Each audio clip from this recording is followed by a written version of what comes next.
you guys are making fun of the fact that people are going missing. You guys are making fun of the fact that like Black women's lives are in danger.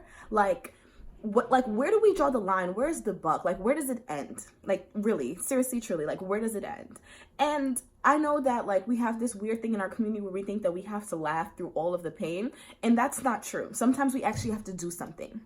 Sometimes we actually have to make a decision.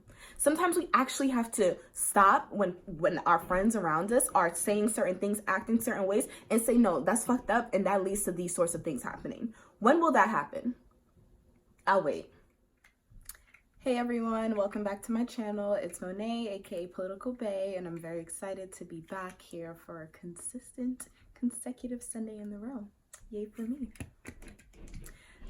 So today's topic is something that is very, very important and near and dear to my heart, as I'm assuming that it is to you all, because it is about the epidemic of violence and dehumanization against Black women that is currently not only the state of the United States, but it's something that we've seen happen globally time and time again and is currently going on. But I'm going to really just delve into what that looks like and what's going on currently in our own neighborhoods, in our own cities and states and things of that nature. And I would just like to say that this is going to be a very interesting conversation. So I want you to approach this video with an open mind, an open heart, and, you know, critical thinking lens, right?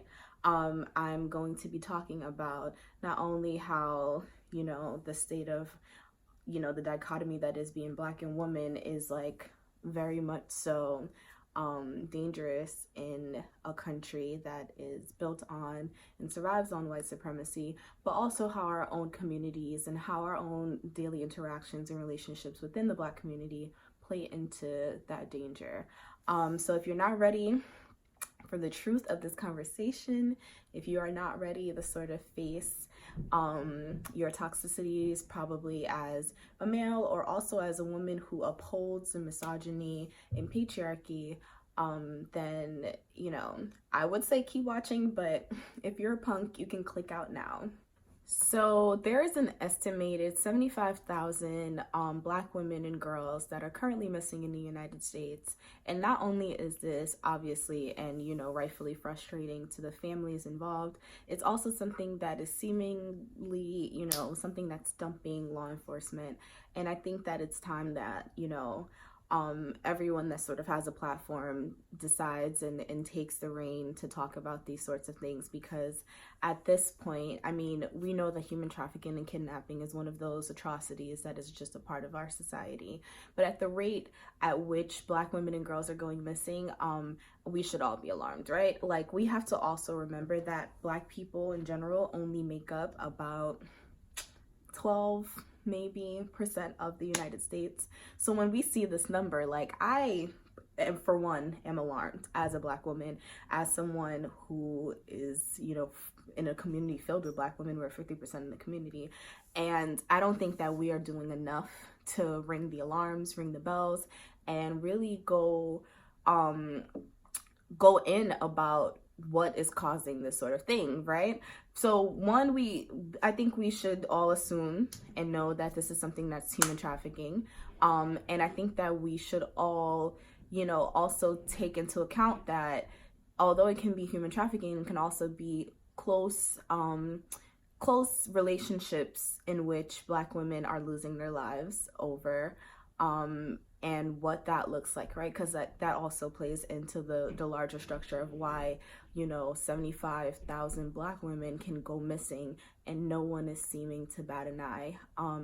I know that I've been personally in uncomfortable situations late at night or, you know, out in public where I've personally felt that my safety was at risk, right? And I can like in those moments, like my life is flashing before my eyes, and you know, I'm just thinking, what is the best way to get out of this situation, right? You'll be in public spaces and you'll have men visibly bigger than you, visibly have the ability to overpower you, approach you in ways that are literally dangerous to your life.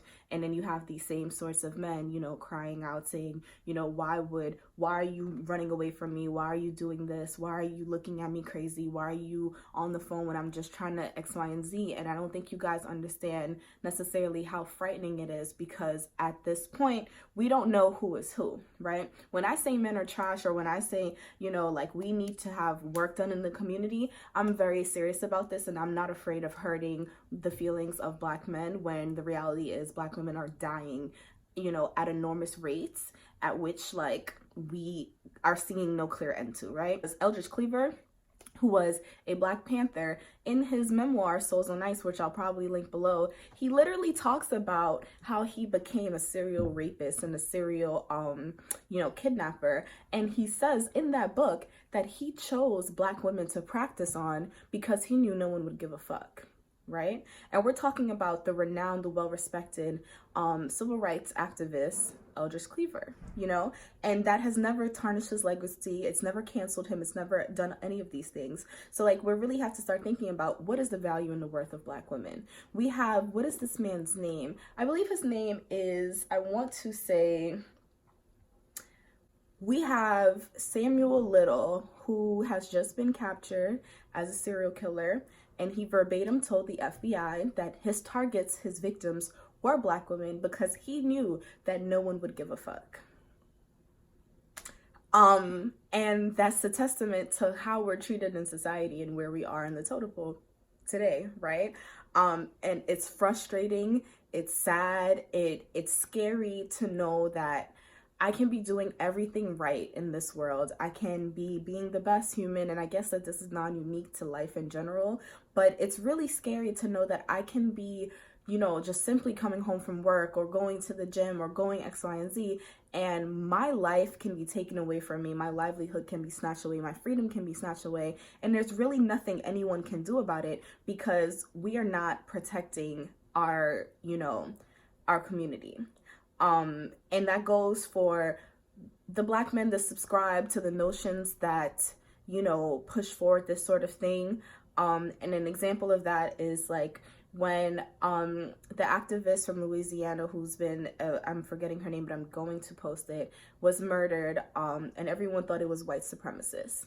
And the moment it came out that it was actually a Black man that she knew that took her life, everyone tried to turn it into these conspiracy theories and X, Y, and Z, and, you know, and shift the accountability away from what's going on in our communities, right? When I'm looking at these pictures of these kidnappers and these human traffickers, they are oftentimes, from what I've seen, and maybe you guys want to like have this dialogue for me, it has been a lot of the times Black men involved in this, and women involved in this too, and Black women involved. And that's why I say that, you know, we have to have a real conversation about the misogynoir ideas that push forward the dangerous, you know, like this dangerous ass, like freaking notion that we're living in, where like Black women's lives are just so, you know, disposable, right? Like, it is scary to me.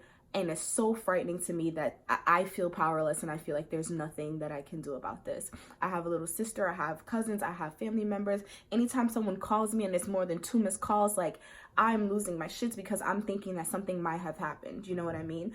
And at the rate to it, at this rate that we're going, and, you know, it doesn't seem like there's any real solution to this because it doesn't feel like anyone cares.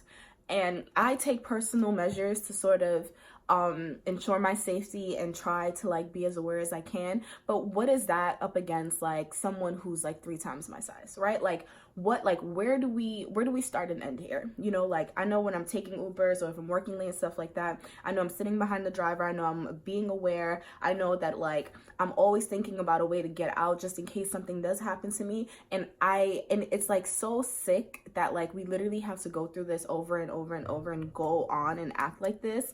And no one seemed to care and no one seems to give a fuck. And I've already seen memes be made of this fucking pandemic, excuse my language, or epidemic, and I am so annoyed at the fact that we cannot take anything seriously, even when it comes literally down to our lives being in danger. Like your mothers, your cousins, your sisters, you guys are making fun of the fact that people are going missing. You guys are making fun of the fact that like Black women's lives are in danger. Like, what, like, where do we draw the line? Where's the buck? Like, where does it end? Like, really, seriously, truly, like, where does it end?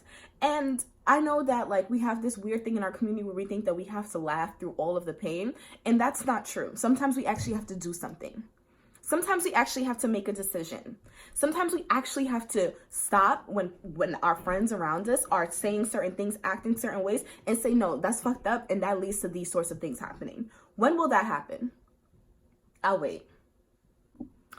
And yes, I can understand that when something this big is going on, we sort of feel like we might be, you know, hopeless, and it's overwhelming. I get it. Sometimes we feel like we're just waiting for the other shoe to drop, and I understand that.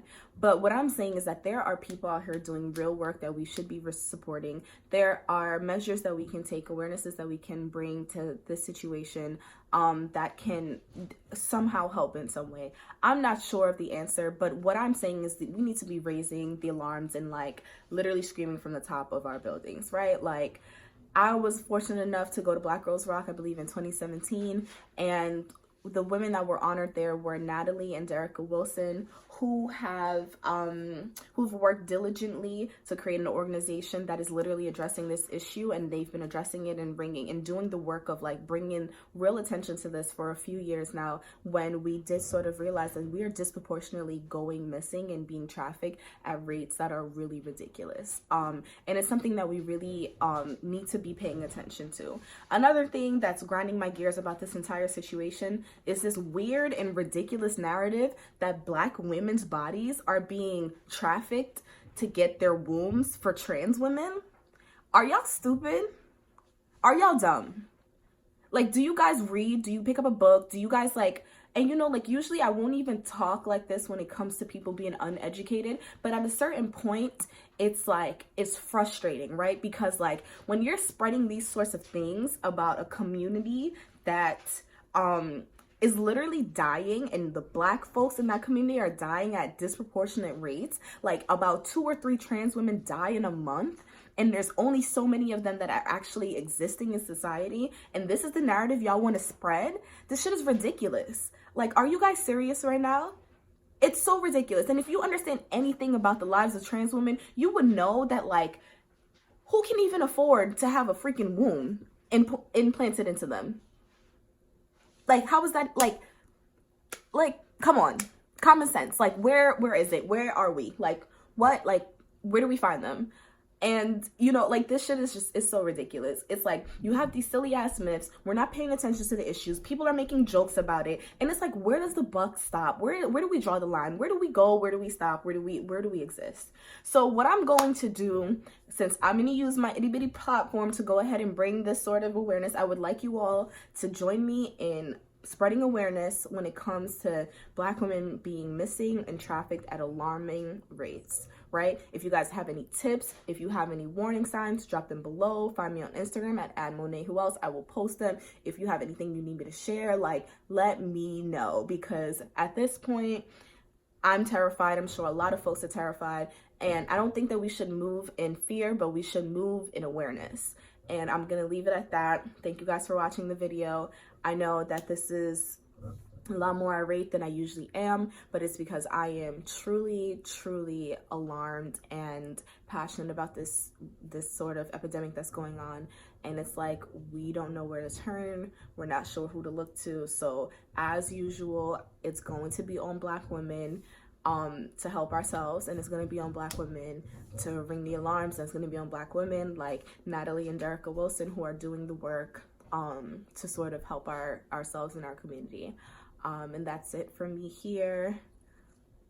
You know, like, share, subscribe, talk to your family members, talk to your friends about this. When you are listening to people talk nonsense or making jokes about things like this, you guys, like, you need to step up.